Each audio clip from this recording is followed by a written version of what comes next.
Welcome back to Got No Control Podcast. This is Official Season 2. I am your host, Ronek. And before I introduce my special guest, I want to give a special shout out to my sponsor, Mayfresh Graffiti Shop, which is located inside the Lamo Indoor. Make sure to check them out for all your graffiti supplies and airbrush services. Great people, great prices. And with that being said, let me introduce my special guest today, Frame. How you doing today, brother? Unbelievable. Blessed to be alive another day. That makes two of us.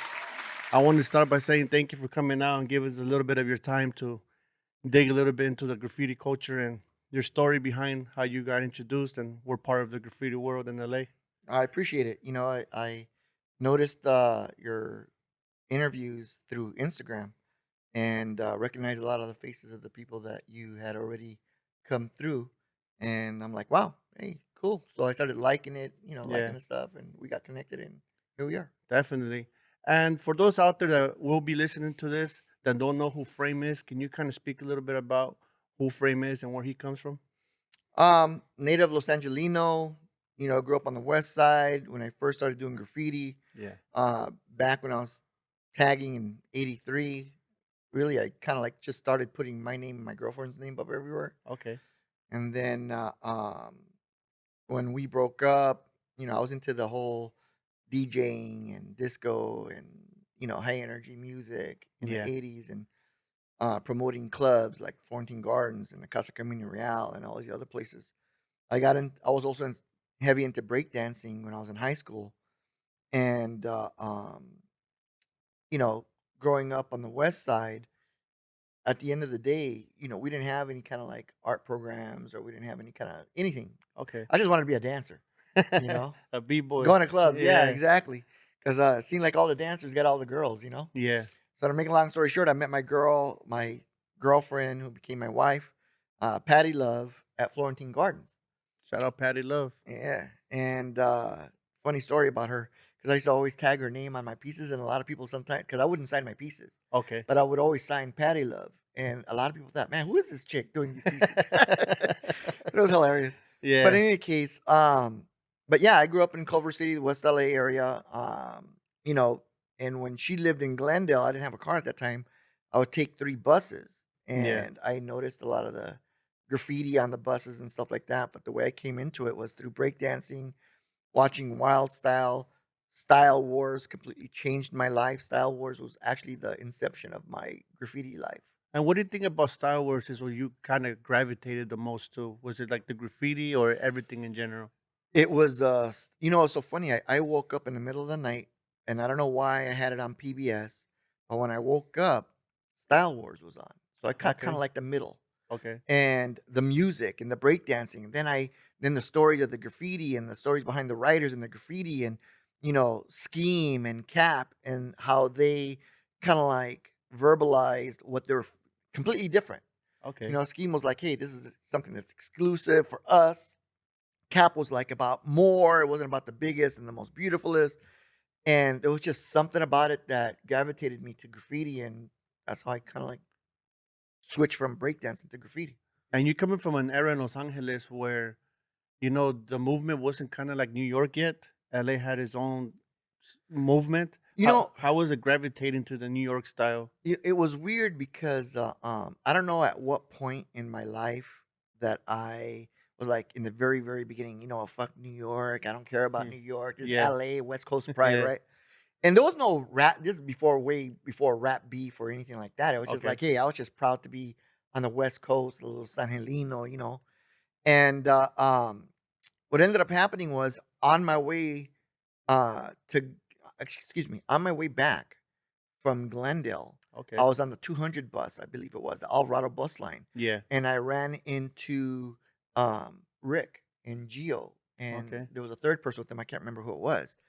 And at that time, I already had picked my name, Frame, from a bunch of different other names. I would write Frame 1 on the bus, Okay. but it was small, but Patty Raul Loves Patty or Junior Loves Patty was Yeah. big Uh-huh. on the buses. And that's how in the beginning a lot of people knew me as Junior Loves Patricia. I would Yeah. write the whole thing. Now I don't put JR, I would put the whole JUNI, Junior Uh-huh. and Patricia and with the heart, right? Yeah. And then I would sign it Frame 1, artist. I wasn't even part of a crew back then. And when I ran into Crime and Geo, they told me about the Radiotron Yeah. that was over by MacArthur Park. Okay. So eventually, I got myself down to the Radiotron, and this was in '84, sometime in the beginning of '85, because in '85 that's when Rick at the Radiotron started K2S. So it was Okay. me, Dapper, him, a couple other guys, and it was Five Alive in '85, and man, it was the beginning of something freaking awesome. For those who don't understand, maybe a graffiti writer from today or anybody in general that might be listening to this, can you explain a little bit about how important it was riding these buses, the relationships that were made there, and how that contributed to the graffiti culture in LA? Well, later on, we understood that the way graffiti writers in New York got up was through the subways. Yeah. We don't have subways in LA. Okay. So the buses were the closest thing, other than tagging on walls and what have you. But the buses, man, the buses would change. You can catch the bus typically at the same hour at the same bus stop. It could be a completely different bus. Yeah.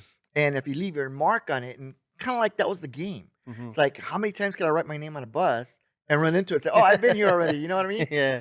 And then I would scribe a lot, because back then you would scribe and it would stay in the glass or in the on the plastic windows and all that a lot longer. They couldn't erase that. Yeah. So it was a very important way to meet writers. It's how I met again, Crime and Geo and all those. But that's also how I ran into Skill and Snap from the Valley. Okay. And it was a trip because you start to I've always read graffiti because I was Yeah. always, growing up in LA, you're always surrounded by gang graffiti. And, me and my brother used to play this game where we used to have notebooks and we put up Picassos of different gangs and he put up and then we switch, Yeah. notebooks and we start crossing each out, left, Yeah. and 187 and all this other crap, right? Yeah. And so reading graffiti became kind of like a natural, like, talent, I guess you could say, Okay. because there's a lot of people that can't read graffiti. Definitely. And so when this whole new style of graffiti came out, the signatures were different than gang calligraphy. Okay. So obviously, I wanted to make sure that there was a distinct difference between what I tagged and what gang graffiti looked like. Okay. And then other people obviously were doing the same thing, and you start to recognize names. And Skill and Snap were one of them. As far as markers and stuff like that, Triax and it was A1, got gold, silver. There's so many people back in the early '80s or mid '80s, I should say, that were just getting up. And is it fair to say that gang graffiti, also known as placazo, was my, your first introduction to graffiti itself? Yeah, actually, it was. Yeah. Like I said, I grew up in Hollywood before Yeah. I moved to the West Side. And I remember one time there was a story really quick that, I used to hang out with this kid named Patrick. Okay. Patrick was like a year or two older than me, but his brothers were from 18th Street. Okay. So I remember one day Patrick comes over with some spray can. So Uh-huh. we go to the back of the garage of our house that we had in Hollywood, Yeah. and we started spray painting. And my dad caught us, and he beat the shit out. He slapped the shit out of Patrick. It wasn't Yeah. even his kid. He slapped the shit out of him. He goes running home crying, right? And my dad throws me and my brother in the car, and he start driving, somewhere to see all these placazos, all this gang graffiti on the walls. He goes, Yeah. in Spanish, he's like, "You see all that stuff? That's what I don't want you guys to do, because that's what all the pinche gringos think that we do. We fucking gangsters and this and that and the Yeah. other." Little to his nightmare that I ended up growing up being a graffiti writer for years. So, and it's funny because eventually, through the shows and through events or whatever the situation might have been, I eventually got interviewed by Univision, Okay. and did a story on the news and this and that. And I remember because I hadn't seen my dad in years because my parents got divorced, right? Okay. So by the time so in Hollywood, my parents were together. By the time I got to Culver City, my parents were divorced. So there was like 12 years, 13 years that I didn't see my dad, Oh something wow. like that. Yeah. And but what was funny is later on when I did run into him, Yeah. he says, "Yeah, pinche puto cabrones, te veo, I'm with my friends, and here you are in a Univision, and you're Yeah. El Gambo. Hey, is that your son?" Yeah. He's like, "Yeah, probably. Who knows?" You Even know? though I told him not to do it, he still did Yeah, it was it. hilarious when he told me that. What the one thing he didn't want me to do, I did. And as a child, to your knowledge, can you remember what was like the first utensil you picked up, like when you actually started painting? Was it like a marker, Markers. markers? Yeah, I mean, other than that incident behind the garage when I was a little kid, I was Yeah. God maybe in second, third grade. Okay. You know, Because back And I then, didn't even know anything about tagging or graffiti or placazos. It was just this a kid who was a little bit older than ours. We used to hang out with him. His yeah. brother was in a gang. He comes over, spray paint. We're like, shh. We're like, hey, this is cool. We didn't know what the hell we were doing. Because back then it wasn't that easy as today, where you just go into a graffiti shop and be like, "Let me get this, let me get that." You had to be a little bit more Well, creative. the thing was is that in school, Yeah, the one thing I do remember when I was in school is you'd always write your name on the lunch bench or the yard benches and stuff like that. Raul loves someone, with the heart and all that. That's yeah. kind of like a traditional Americana acceptable form of graffiti. The people that would carve their name in trees and stuff like that. Um, that's kind of like always been kind of like me, where I've been drawing since I was a kid and Okay, doodling and stuff like that. And when you see something that well, nothing that I started, but when you see something that is already there, your natural inclination is to copy it, and you write your name too. You know what I'm yeah, saying? But I didn't really know I was doing graffiti at okay, that time. I didn't become aware of graffiti until much older. Again, when really, I think with Style Wars, that's when I understood okay. that there was an actual illegality to it. Because I had to face the idea that if I was gonna do something, I had Yeah, to do it in a sneaky kind of way because you knew okay. you couldn't get caught. So in that relationship, you knew that you were doing something wrong. I just didn't know how wrong it was. It's something you want to get away with. You know what I mean? And how was So the general population in taking at the time, like the general public, when they would see this graffiti stuff or even see you writing or whatnot? How was their reaction? well, when you're sitting in back of the bus, everybody's facing forward, Yeah, and when they're facing forward, again, the whole idea was to do it unnoticed, so where you're unnoticed, and the only thing I was looking at was at the mirror yeah, of the bus driver to make sure he wasn't looking. So uh, while he's driving, paying yeah. attention, I'm doing my thing and get off the bus. Now, the few people that would notice it, I don't remember ever getting any static from anybody because Okay, usually back of the bus was where the bad people were. okay. So nobody wanted to go to the back of the bus. It was like one of those times where the buses are super crowded. Yeah. But for the most part, yeah, the buses that I rode, I was one maybe person, two people there. And heck, they could have been graffiti writers for all I knew. I just didn't know. You also mentioned that you met Rick and Jill and possibly another individual, and that led you to Radiotron, which also led to you becoming one of the first members of the crew K2S. Yeah. How did that impact your graffiti um, style and yourself as a graffiti writer? Was it a major impact? Meeting Rick and Geo were very impactful, and going to the Radiotron was amazing because here was a place where this stuff actually was allowed, where it was encouraged, Okay. and I always loved drawing, so Yeah. going there was an amazing thing. But I'll tell you this: I don't know if I've ever said this to anybody or even to Skept himself, but Skept inadvertently became a very important figure in my graffiti life because Skept, while we were at the Radiotron, Yeah. went to New York. He was one of the first people I knew that went to New York. Okay. And he comes back with a black book with drawings. And one of the drawings that he had was from a guy named Notch 56 who lived in New York. Okay. Charlie DTK Yeah. saw this and he was going to New York. And I'm kind of like, um, recollecting kind of like how things went. Yeah. So it might not be exactly. So forgive me if if I mess something up as far as time wise. But so Charlie goes to New York Okay. and he hooks up with Notch because he knew through Skept, Yeah. right? While he was in New York, he meets Ket. Okay. Ket comes to LA. Ket, because I'm hanging out with Charlie, Yeah. meets me. Yeah. At the same time, I meet a guy named Ernie who was Party Pays in New York from New Wave. For those of you who don't know who Party Pays is, if you ever see Style Wars, Yeah. he's the kid in the gallery scene where he's talking about his teacher. When was the last time he made $2,000 selling a painting? That Yeah. was Ernie. Okay. So I met him here on the West Coast because he was doing a paid gig. So I told him I wanted to go to New York and he lived in Brooklyn. So when I went to New York the very first time, Yeah. I had already knew Ket, but I stayed with Ernie at his studio in Brooklyn, in Williamsburg. Okay. And at that time, it was crazy. It wasn't like what Williamsburg is today, from what I hear. But it And what was year we think? Dominicans. And what year you think this was?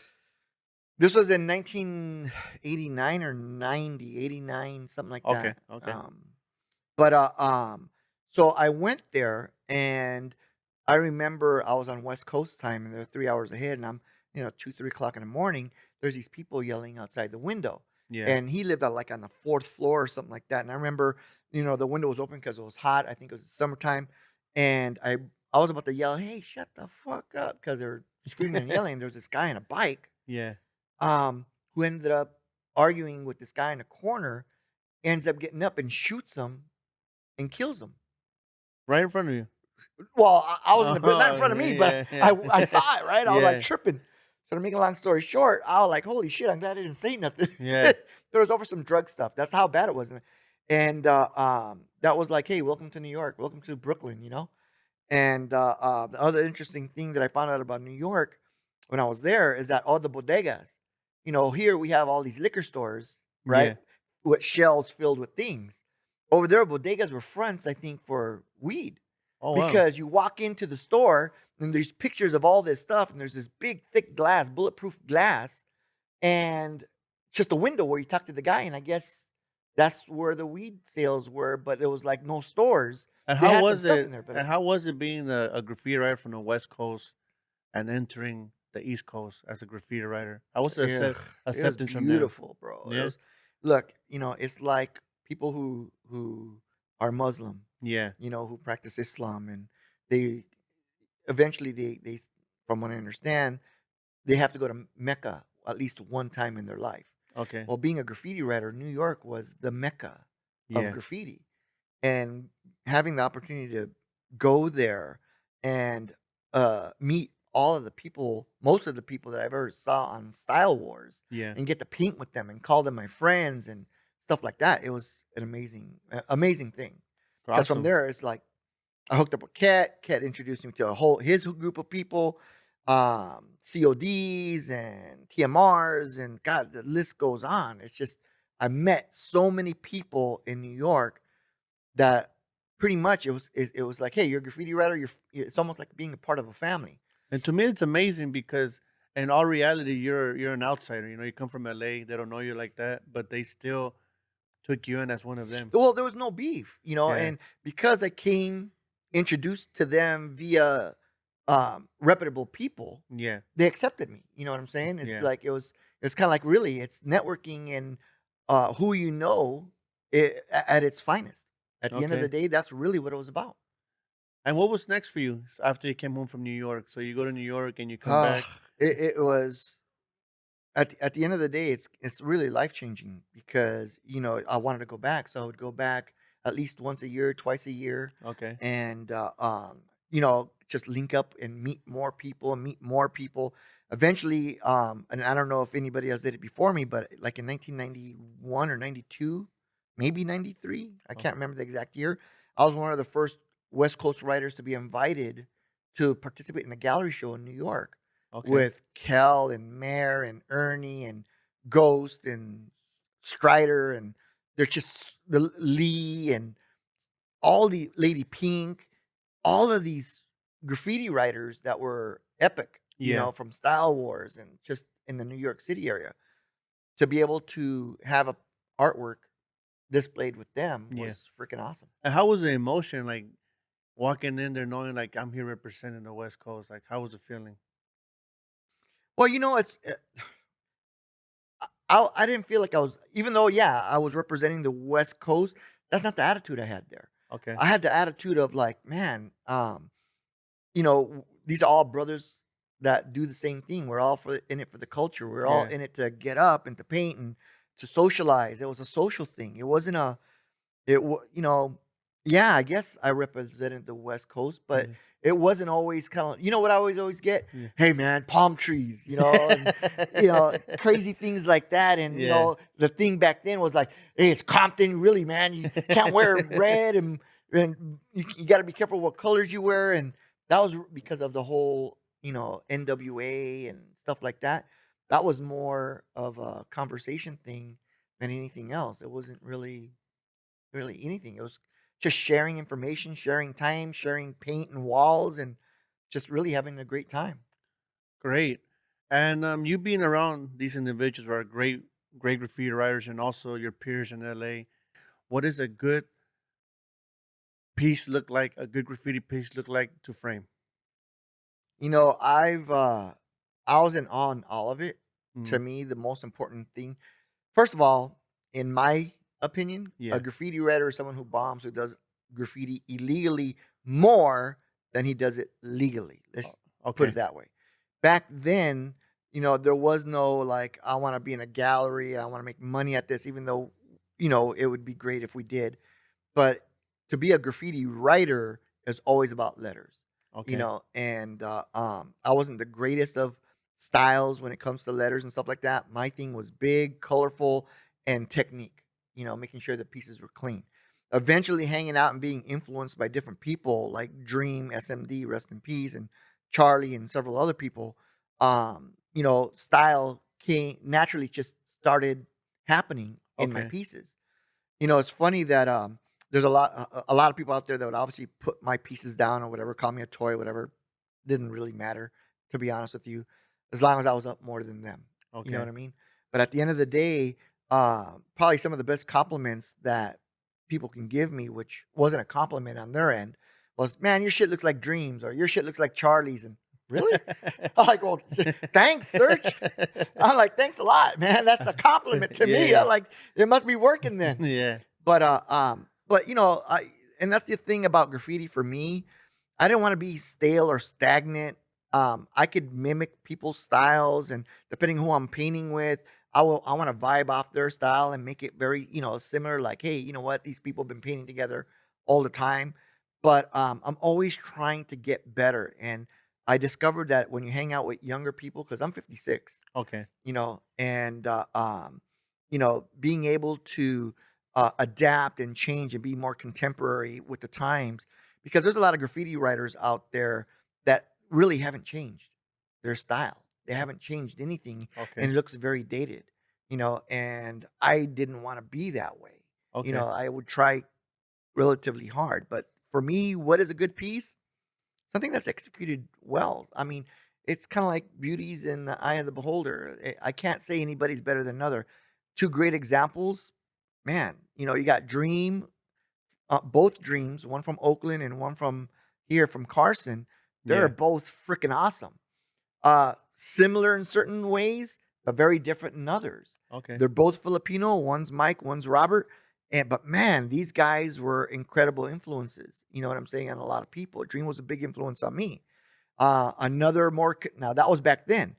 A contemporary influencers when I was still painting, Rhyme and Revoke. Okay. Rhyme, Revoke, and Retina. Those three, man, especially Rhyme and Revoke, those guys are innovators.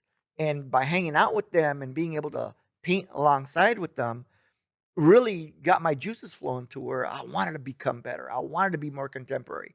I wanted my stuff to be like, man, that looks like Revoke stuff, or oh, that looks like Rhyme stuff. That wouldn't have been an insult to me. You know what I'm It saying? would have been like, Because, hey man, I'm getting better. hey, yeah, because at the end of the day, to me, I'm not an inventor of a style. You know what I'm saying? I get influence, and my stuff is made up of a lot of different people, I guess you could say. My thing was just to get up. Okay. You know what I'm saying? And to bomb and to paint trains and to paint walls and whatever the case. And yeah, and be able to make money surviving doing legal stuff. But it was a graffiti writer first, Yeah. graffiti artist way second. Gotcha. And there's a big difference between a writer and an artist, in my opinion. But that's just me. And would you like to share a little bit about the difference in your opinion? I didn't come into being a graffiti. It's funny because I did used to sign Frame One artist before I really understood the whole idea of graffiti. Okay. But being a writer, a letterist, someone who practiced letter style, to me, that was the most important thing. I did characters early on. I Yeah. just didn't focus on them very much. I Okay. focused more on trying to get better with my style, my letters, my technique, and painting with a lot of people, just making more friends, getting up. That was the name of the game. Okay. Eventually, making a living, working on the movie Colors along with Prime and a bunch of other people, Yeah. and other movies after that. That was kind of cool, you know what I mean? Because you get to make money and you told these people to provide you with all these paints, and I'd have a bunch of empty cans and switch out the empty cans for the full ones. So I could take that full can and, Yeah. go on a Rompage and robbing the hell out of Rompage. For all the Rompage was a hardware store in Hollywood, Okay. and I would literally steal just dollies. We're talking about 125, 150 cans at a time. I would just Wow. roll out of Just the walk hardware out. store, just walk. Well, there was a girl Yeah. and kind of flirted with her the whole nine, and Yeah. she let me just roll out, man, with the whole. And eventually, I got caught where the guy says, "Hey, you're not allowed in here no more. We know what you're doing. We know what you're up to." Ended up firing the girl and all that, but they didn't arrest me. I was like surprised as hell. Because back then they didn't have the cans all caged up like they do now. Nah, man, it was a free for all. And here's another crazy story. If I would have been, if I would have been thinking ahead, Yeah. I would have been the first one to come out with my own spray paint, custom colors first, Yeah. because there was a can of Growco that Okay. we used to get from the swap meets, Okay. which are great colors. Right, there was 4 colors that we would use, even though they had a whole line. Eventually, I found them in the city of Vernon. The guy where they met, where they made them. Yeah. I met up with the guy, and he goes, "We could only make them in drums, like barrels. Like they couldn't make individual cans, Okay. right? First, they have to mix it all up because I used to collect Krylon spray paints.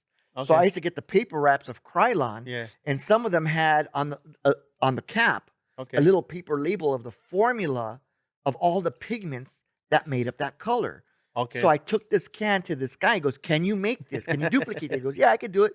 But he had to do them in a 55-gallon drum. Okay. And at that time, when we were racking cans, he wanted to charge like $400, or I don't know, I can't remember how much it was, Yeah. just to make one color and then to put them in a spray can. I'm like, fuck that. I'm just gonna go rack paint. You know what I'm saying? But if But you if I yeah. went through it, bingo, I would have had my own spray. I would have had icy grape Yeah. available for people to buy from me if I wanted to buy them, or for me to use it. But in that regards, I also became the first guy to start selling the tips for the spray cans. Like the New York Fat and stuff like that? These should have been called frame fats. I was one of the first guys that supplied that shit to the scrap yard and all that stuff Okay. in New York, because I was getting them by the bags. As a matter of fact, there's a video documentary called Videograph, Okay. and in one of the LA scenes, because they would come out and they would interview me. They came to my house. They saw all my vintage spray cans from Rust-Oleums to Krylons, but I pulled out these big trash bags full of New York, Like the what they big black called, ones? yeah, the New York, but they were clear, Okay. of New York Thins, what they call New York Yeah. Thins, and New York Fats. They should have been called Frame Thins and Frame Fats. You know what I'm saying? Because they all came from Sequest, which was a valve manufacturing company, which is where the spray can companies got their tips from. They're called valves, right? Okay. And I remember when I pretended, I was like, "Yes, my name's Raul Gamboa, and I'm thinking about this, and I'm looking," and they sent me 2 gray boxes, those little plastic drawers Yeah. filled with every single tip that they made. Oh So wow. they were about this big, that wide, at, God, at least 80 different tips. And I remember going to Belmont with my spray paint, testing every single tip Yeah. until I got what we call the New York Thins and the New York Fats. I got those two and ordered them by, I think it was like 14, 15,000 at a time. Oh wow. And That's I a was slanging them yeah. 10 for a dollar at Belmont. So there's a lot of people out there. There's a lot of people out there that still remember, "Hey, Frame, remember me, man? I met you at Belmont. I was a little kid. You sold me tips over at Belmont." I Yeah. hear that story a gazillion times. Of course, I don't remember them, Yeah. but they remember it. Yeah. And that's the other thing about graffiti that's so beautiful and so important, is that, there are things about graffiti that sticks in people's minds for whatever the reason is. And for a lot of these people, it was me selling them tips. For other people, some of the AWRs, I used to see them at Motor National. Back when they were first, some of them were starting off, I would tell them about can control. Same Yeah. thing with Create, you know what I'm Yeah. saying? From RTN. And I was always that friendly, trying to be helpful, trying to teach the younger kids how to paint, how to get better, where most people probably never took the time to do that. Yeah. So yeah, How was a game changer though, coming from like an era when you guys were using like tester caps and just stock tips to actually having an actual tip made for what it is that you guys were doing? be, once I understood that there were different types of tips. Yeah. Obviously, you learn that stuff from watching documentaries, right, and what Yeah. have you, and then go to New York with the writers and this and that, and you hear just other things from other people Yeah. about tips and Jafoams or the glass cleaners and testers, this Yeah. little model spray paints. I still have some of those original tips that are brand new and clean. Oh, There's a wow. look for them. When I say I was a lover of graffiti, I mean, really, at the end of the day, that culture to me was everything. And I was collecting spray cans. I have the early markers. I have the marsh ink. I have so many different things in my collection, and I saved some of the tips and just all these different things. And I don't know why. It was just, I was always a collector. It Yeah. might have been something that I picked up from my mom, who's a freaking pack rat. She go to her house, it's like filled with junk, but that's another story. At the end of the day, I just loved everything graffiti. Awesome. Some of the early graffiti magazines from New York, some of the stuff that here in LA, Can Control was a part of that in the beginning, Ghetto Yeah. Art, even before Can Control.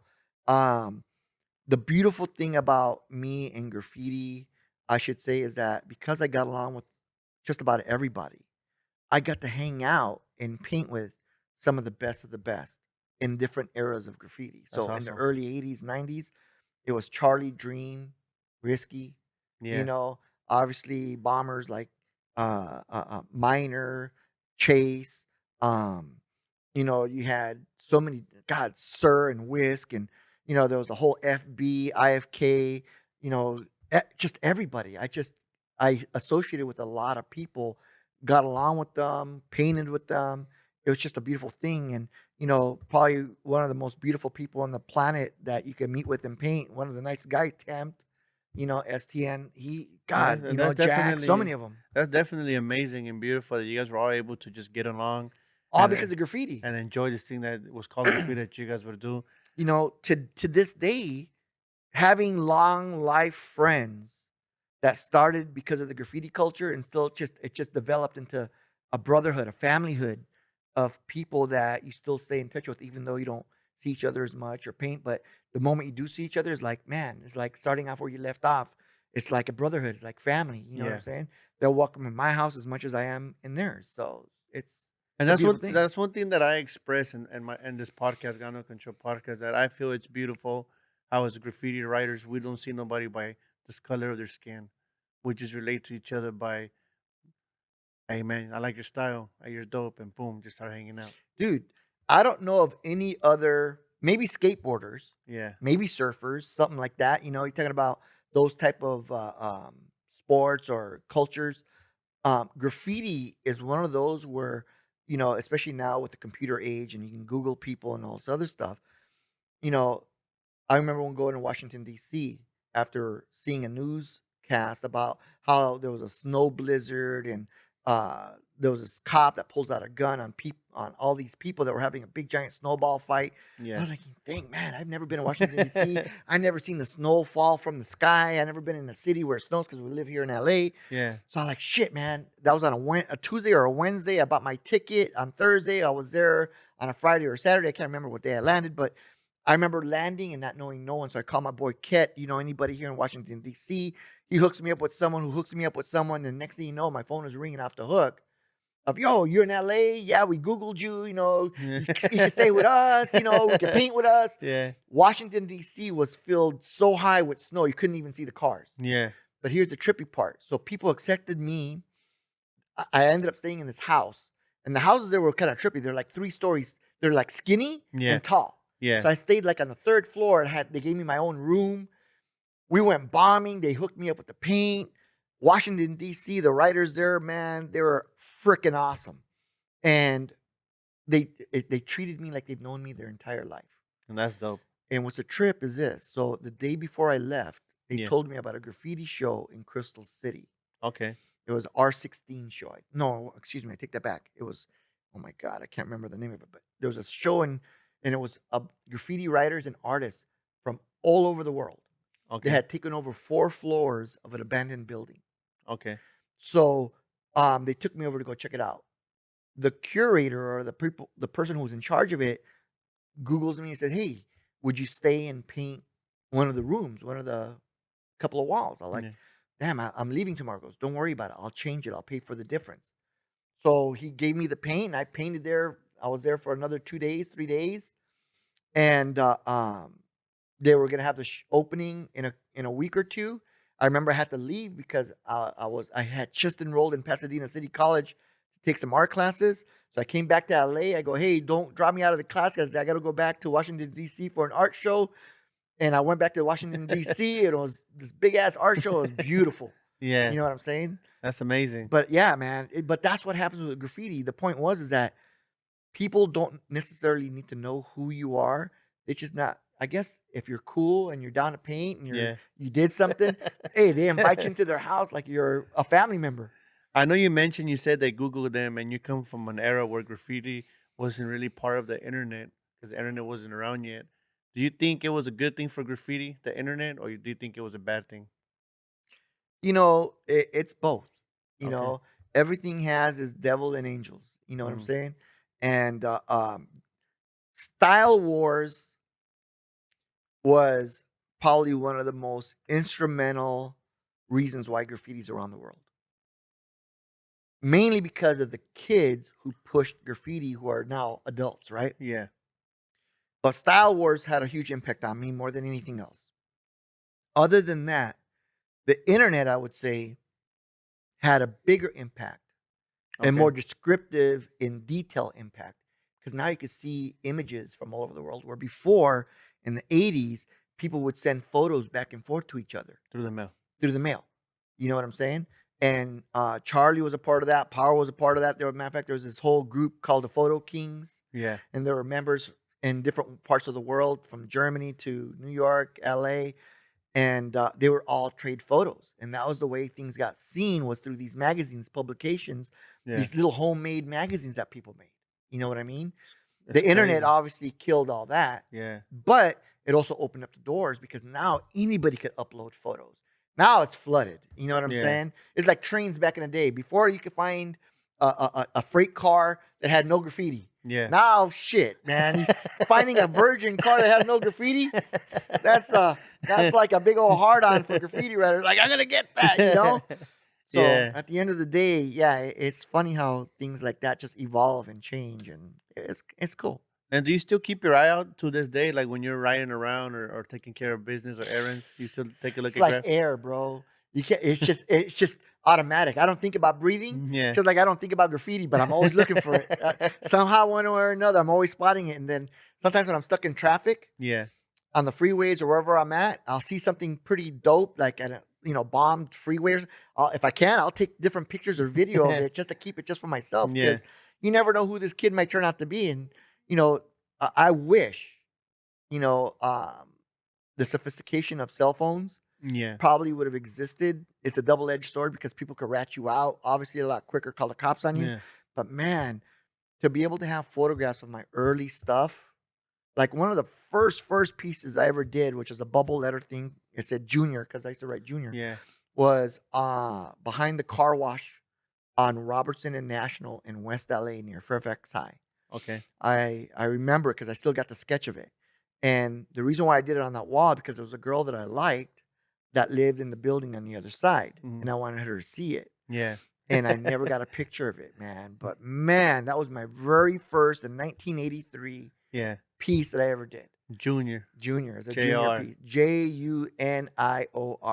See, Junior. what couple? True blue outline, baby blue inside, Yeah. white bubble letters, white bubbles on the inside with some highlights. And yeah, bro, it was, God, I would love. Anybody has a photo of it, please. Send Please send it to me somehow, one way or another. We could talk compensation later. 2023, how does Frame feel about graffiti? Do you see it's going in a positive way, positive direction, or do you think it's going downhill? Um, Graffiti itself, because I'm not really on the pulse of it anymore. I Okay. mean, I still see people bombing and trains is where it's at, it seems like. Yeah. People are still bombing the freeways, tagging, there's good, bad stuff, whatever. But I think graffiti today in 2023 has now become lumped in with street art. Yeah. There's a lot of street artists out there that have picked up spray paint as a tool, as a medium, Yeah. but it's still but as a culture of graffiti, no, it's not. You And do know, you think that's fair? Like, do you think it could be considered them taking away from the graffiti writer using the graffiti can as their medium? you know, they both feed each other. Yeah. So, like I was saying when I was at that show, Graffiti Inspire, that Yeah. just happened, I was talking to somebody and I said, look, you know, I'm very when it comes to that, I'm kind of controversial or political, maybe. I don't know. Maybe people hate me because of what I say, but if you've never bombed, and I'm not talking about bombing for a month or a week or 6 months. I'm talking about really bombed, like if it was a part of your story of a graffiti writer. Yeah. You know what I'm saying? Who is now painting canvases, like for example, Chaka. Okay. He is a bomber. He is a graffiti writer. Even if he stopped painting illegally 2 years ago, 5 years ago, that he bombed. Yeah. For him to go into the gallery show and sell canvases, that was a graffiti writer doing this. You get what I'm saying? Yes. He wasn't some poser who picked up a spray can, bombed for like 6 months, and decided to sell canvases. That's Yeah. not him. He really wrecked shit. He lived it, He breathed it. lived it. Exactly. He paid the price for it. Yeah. There's a lot of people, God rest their soul, that have died over graffiti. And to me, it's kind of insulting for somebody who goes to art school, never bombed, learn how to use a spray can in a more beautiful way. I'm not saying that the murals are ugly or taking any credit away from how aesthetically it looks, but Yeah. the idea that it's graffiti, and that's the misconception most people don't get. Graffiti is in the act of doing something, in my opinion, is my definition of doing something that shouldn't be there. It's done illegally or without permission. That's Okay. graffiti. Definitely. Now, if you have someone who does a lot of that prolifically, who gets hired, whether it be by a gallery, studio, or anybody for money to paint what he would normally do illegally, legally for money, Yeah. now what you've done is you hired a graffiti writer to do something for you. Okay. But in the art itself is not graffiti. It's the application of it. It's how it's put up. It's how it's done. Hmm. You get what I'm saying? Yeah. So you can't pay for graffiti, but you can pay a graffiti writer to do what he would do illegally for you on canvas or a movie or a TV show Mhm. or whatever the case is. That's Definitely. my definition of it. You get what I'm Definitely. saying? And unfortunately, that steps on a lot of people's toes. Yeah. I don't give a rat's ass, because again, there are people who have died to bomb that made a name for themselves and a movement for the culture that's what raised the interest to begin with. Why people want to find out how the hell did they get up there? When the hell did they do it? How fast does it take? Who are these people doing it? And this is what creates the interest, which creates the monetary type of a system of like, hey, yeah, I wanna start a show. I want to get a gallery show to do this of a bunch of graffiti, Yeah. but they're doing graffiti art versus graffiti writers. Who are the writers doing it? The You guys get what I'm saying? outside. The guys outside that make the interest for the public to whether love it or hate it, Yeah. right? That whatever it is, it doesn't matter what side you're on, whether you love it or you hate it, you're talking about it. And the only people doing it are the ones that are doing it legally. Not to say or to take away from the muralists. You Okay. know what I'm saying? Because hey, there's a lot of beautiful murals out there created by non-graffiti writers with spray paint and other mediums that are in like awe. And I think if it wasn't really for the graffiti writers and the entire that type of movement, street art really comes from that. And the availability that all these street artists now have to do legal murals that are so beautiful really comes from the blood, sweat, and tears of all the graffiti writers who were doing it illegally to begin with. But that's not Yeah. to take away from the Chicano artists that were here before us, the streetscapers and all these people that did it in East LA and all these other people that did these beautiful murals with paintbrushes. Yeah. But it's different. How did them guys take it seeing you guys rolling around, bombing and painting? There's a love hate thing too. You know what I'm saying? Because number one, these people do things legally, and painstakingly long, and they graft, they graft things out on the wall, and it takes months to maybe even a year or whatever to finish a mural. Where we come along and we could do what they can do, the same size, and do it in a matter of days, weeks, maybe a month, if Yeah. that, depending how big the wall is, right? Yeah. And we eyeball things. Very few people graph things out. And I don't know if what graphing is, where you take a picture, you put lines in it, both vertical and Oh, horizontally, and then yeah. you fill in the cubes on the wall, same thing. Um, a lot of graffiti writers just eye-hand coordination. It just changed the game completely. The other love-hate relationship is that as we were bombing the city of LA, we realized that the city could not buff tags that were in murals because there was a law protecting murals. Okay. So the city could not go legally and buff a mural without compensating the artist or the artist's artwork being protected. You get what I'm saying? So Yeah. once graffiti writers figured that out, they were bombing the shit out of murals, which is sad because you're destroying a lot of iconic work and hard work and the fruits and labor of other artists. And that wasn't my thing. You know what I'm saying? It's Yeah. like there's so many walls in LA, and that's the other part that I never really understood. Like, why do people have to go and kill and shed blood because they're painting on the same walls? There's so many walls in LA. You shouldn't have to go over somebody. You Yeah. shouldn't have to go and ask for that wall when someone else has it. Go and do your homework. Go and talk to people. Go and get your own walls. You know what I'm saying? Definitely. And if someone goes over it, so what? Go find more. Yeah. You get what I'm saying? It's like, And keep it's just, moving. yeah, I never really understood why people kill over That would be a good paint on the question. wall. You know what I'm saying? Let me know in the comment section. Yeah, pride. This whole pride and ego, and you went over, you put a little tag in my piece. You know what, man? The way I looked at it was like this, and I've been dissed a lot. I've been gone over a lot, whether it be buffed by Caltrans or whoever, or just other writers.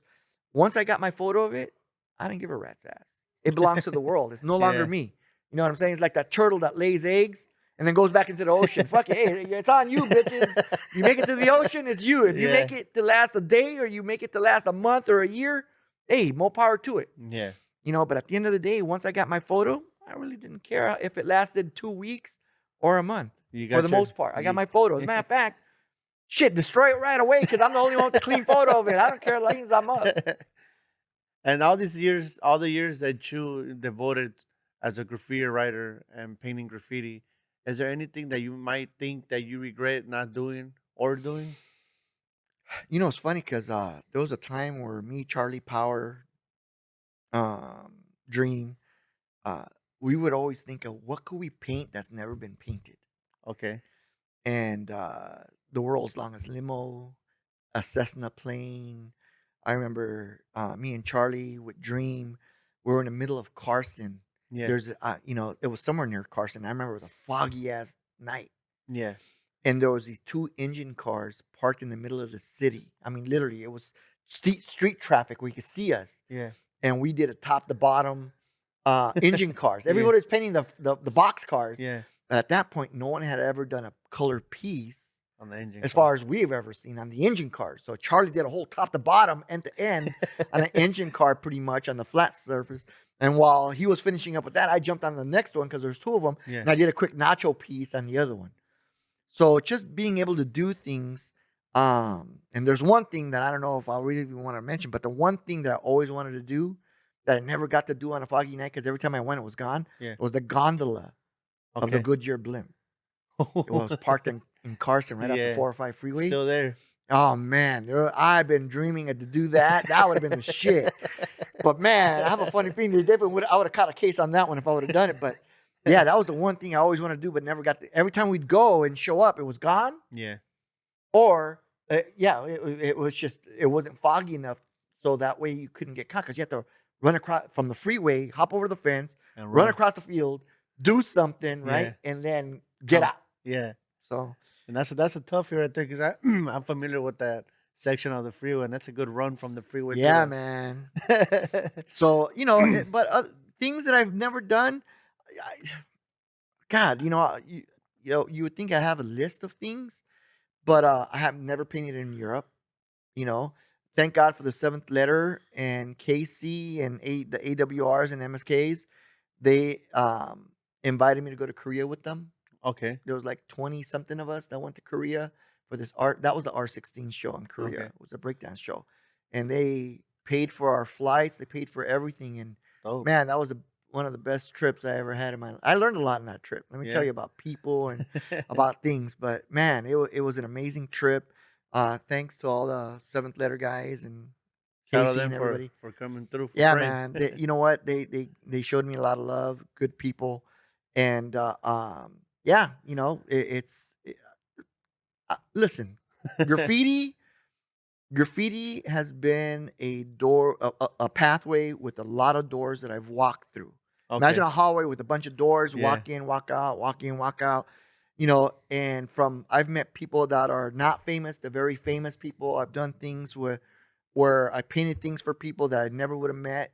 You know, I've made long life friends because of graffiti. Okay. And as a matter of fact, if it wasn't for graffiti, I wouldn't even be in the financial services industry that I'm in now. Gotcha. Because in one of my graffiti shows, there was a girl who came to the show whose dad was a big investor, and he showed me about investments Okay. back in 1993, 1994. And that's how I got involved with investments and stuff like that and That's putting dope. money away and what have you. And that's something that I teach now today because I'm licensed to do all that stuff to try to get artists and just people, and especially Latinos. You know, we are one of the biggest economic forces in the United States, but we don't have our money game. We don't have that financial literacy. And one of the things that I try to do is try to teach people financial literacies, which is what I talk about on my Instagram page a lot of Uncle Tio Raul. Um, Definitely. And thank you but for that. but yeah, that's my main thing is try to get young people. Listen, I learned at 27. I'm 56. I wish I would have learned this back at when I was 18. It would have been a big So, game changer yeah, oh, it is a big game changer. Even to if you understand. listen to this, learn it and do it. Just don't listen. Just don't learn it and don't do nothing about it. Uh, it isn't knowledge is power. It's applied knowledge is power.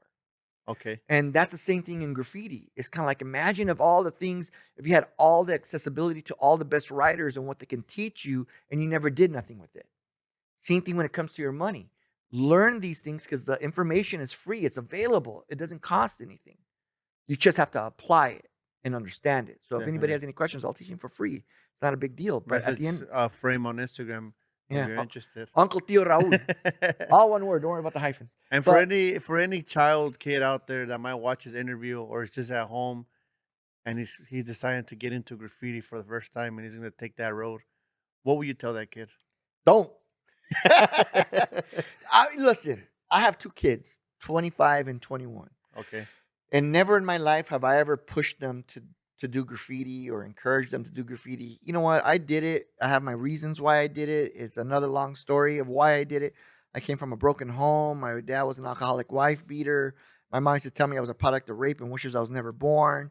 Art was an escape for me. I'm a high school dropout, no college degrees.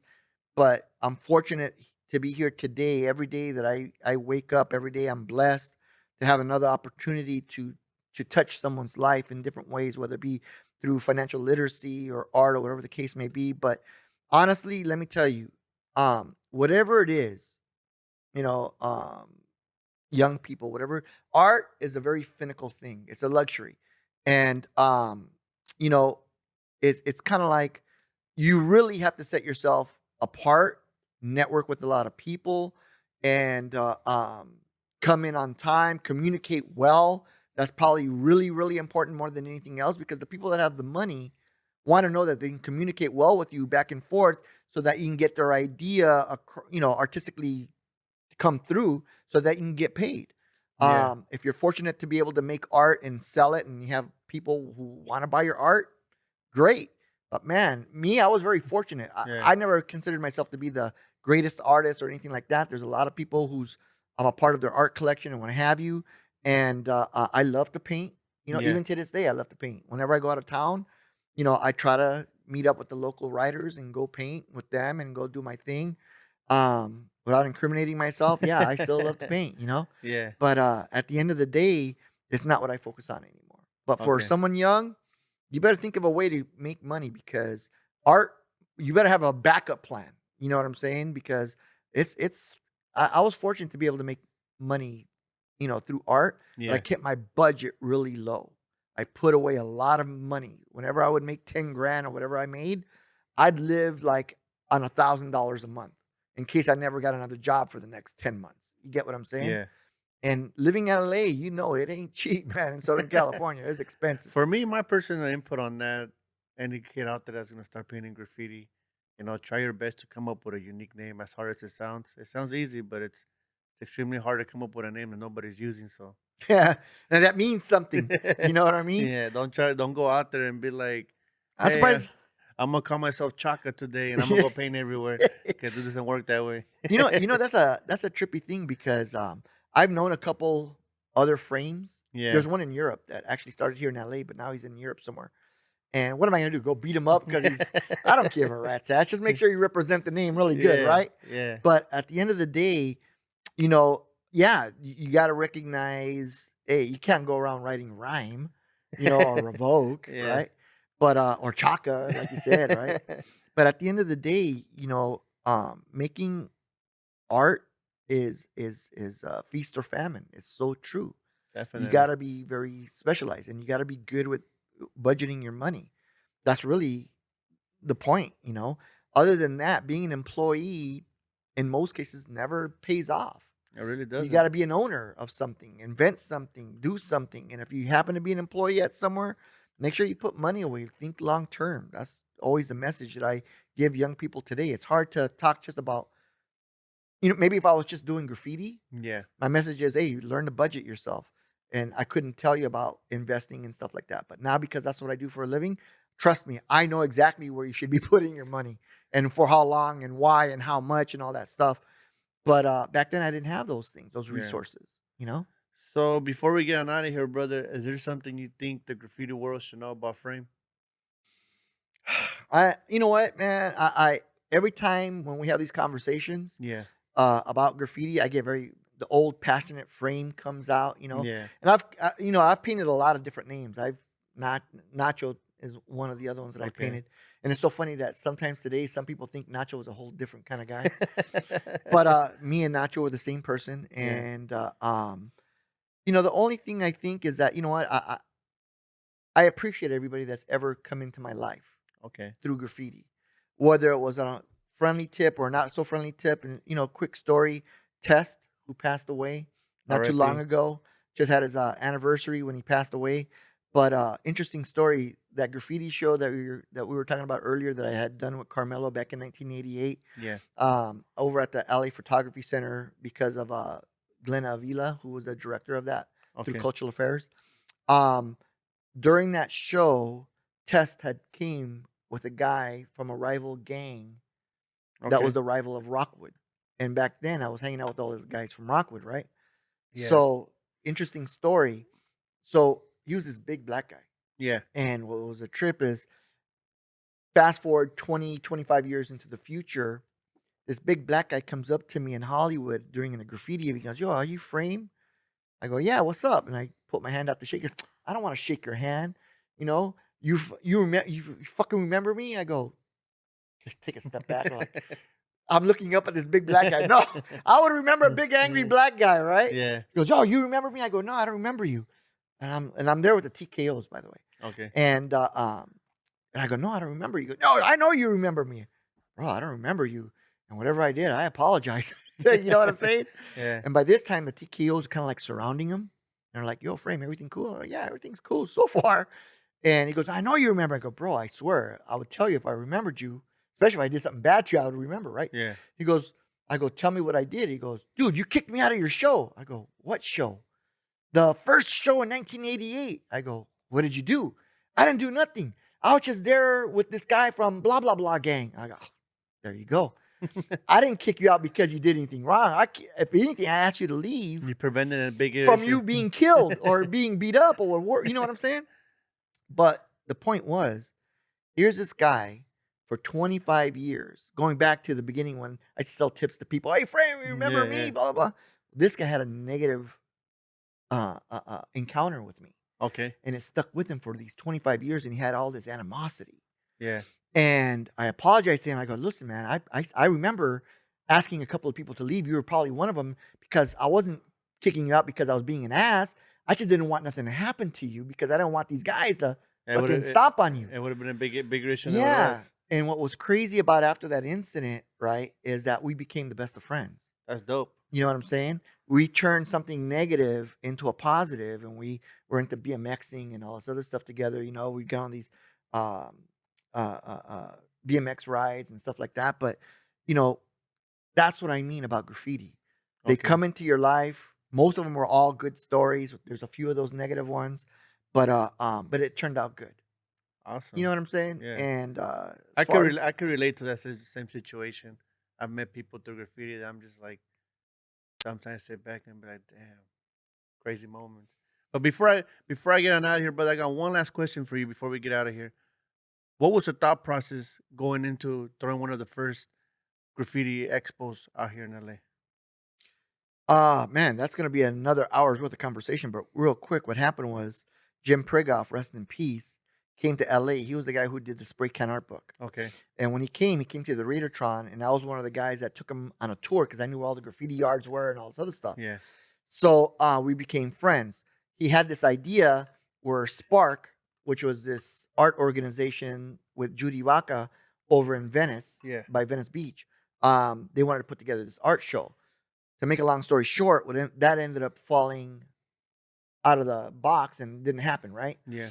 And so all these writers that I had already known from Frisco, San Diego, and all those other places from going around painting, were already hyped up about coming to a graffiti show. So Carmelo and I linked up with Carmelo, and Carmelo was friends with Cultural Affairs with Al Nodal, and also with Glenn Avila at the photography center. So we went there, and that's where the graffiti art show happened, the very first one, and that's where Hex and Slick and all these other graffiti writers from San Francisco. All I got a picture of Dream, TDK, Vogue, and all these other cats from the Bay Area, Crayon, everybody. Yeah. They stayed at my house. Uh-huh. They used to call me Father Frame. I was because I woke up early in the morning. It's so funny because my girlfriend hated me, man. Yeah. She went to bed. There was nobody at the house. She wakes up and there's like 20 people sitting, living, literally like sleeping on the living room or whatever it was, right? Yeah. I woke up early and I cooked everybody French toast, the whole nine. And they came to the graffiti art show, which was the first art show that me and Carmelo had put together there. And What year was this? 1988. I designed the 1980. flyers. I still got the flyers. I still got all the stuff from that. And every year thereafter, I started doing the graffiti show by myself, and it kept evolving and growing to the point where there was a show in Hollywood for Saturday and Sunday because every show typically was just a 1 day event. Yeah. I started making them 2 day events, and it grew to over 5,000 people per day at Oh, these shows, which are huge. You that's know, crazy. and that's how the show started. It was great, and the reason why I did the shows was because back in the day, I would do newspaper articles, interviews, and stuff like that through the LA Times, Sunday Times. I was doing all these different projects and what have you because I was making money at it, Yeah. and still bombing and what have you. But every single time I saw a gang story, they would put graffiti art, right, pieces as part of their story, and I would call them in and say, "Man, that's not a part of the gang stuff." You know what I mean? You're kind of like misleading or using the wrong images for this stuff. So they wanted to interview me and what have you. And then in part, when the show canceled with over at Spark, and I started doing them with Carmelo, that first show, it was really to showcase a lot of to invite the public to say, come meet some of these writers. We're not gangsters. We're not trying to rob people and kill people. We're just trying to paint and And be colorful and be creative. come eat and live what this really is. And I want to thank you for that. And I also want to thank you for coming in here today and giving me a little bit of your time to talk about graffiti and your experiences and stories. And is there anybody you want to give a shout out to? God, man, there's so many people, and if I start naming people, I don't want to leave them out. But I'll tell you this, man. All the kids from the early days. Charlie. The DTKs, obviously the K2Ss, all of them. The LA Bomb Squad, Carmelo, everybody at the Radiotron that I've ever met, from Little Caesar on up, animation. God, there's just so many people. Then obviously all the AWRs, which grew up to be all the MSKs Yeah. and all the seventh letter people. Just so many people. All the people from New York, from Ket to Cabs to Ghost to man, the list goes on and on and on. But honestly, these people make up who I am as a part of my life in the graffiti world. Okay. And thank you so much for everything. And every day I wake up, it's a blessing, and I hope to see everybody again. By the way, one of the most beautiful things to come out of all this stuff Yeah. is what's happening in Miami. Ket has the Museum of Graffiti out there, which is the first of its kind, which houses graffiti and keeps the history alive and gives out shows. Man, support them. The Museum of Graffiti is a very important, base for graffiti writers to be able to contribute and to have something to say and to push, because we need to keep the history and the stories and all this stuff alive. Shout out to them for doing that. I mean, I appreciate everybody that contributes to the graffiti world. And if you get a chance, check them out. I'm Ronek. Make sure to like and subscribe. Also, make sure to check out our prints, which are now available. Gano Control prints. They're 12 by 18. They're all hand signed, come with a free sticker. And also, I recently launched Gano Control throwbacks, which you could watch on Instagram. So make sure to check that out. And make sure to check out Frame. It's all love. I'm out.